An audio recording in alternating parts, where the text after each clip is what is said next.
makatabang kontrabaha, gimando sa Mandawi City Council ang hugot nga implementasyon sa ordinansa sa rainwater catchment system.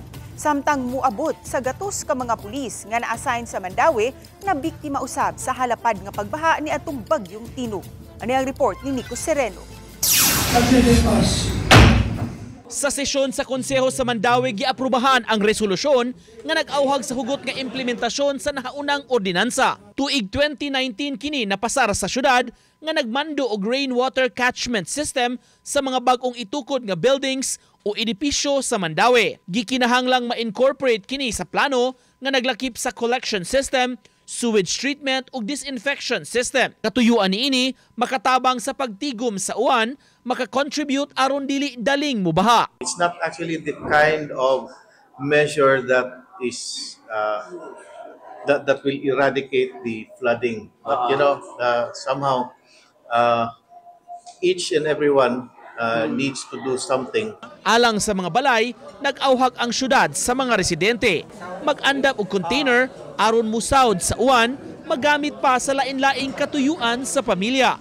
Number of household amounting to, butangan na to, 80,000, no? And 1 barrel each. So we have 80,000 barrels kada rainfall. So instead of adto sa dan, no, ari lang na sa imong panimalay, inyo pa na magamit og banlas-banlas, no, sa comfort rooms, banlas dito sa gawas. Sa laing bahin moabot sa 96 ka mga sakop sa Mandawi City Police Office gibahaan atol sa pag-igo sa bagyong Tino. Sa maong gidaghanon, napugyod ang totally damaged ang mga balay. Matod sa City Director, nakahatag na og inisyal nga hinabang ang ilang opisina, ang Police Regional Office 7 ug mga stakeholders.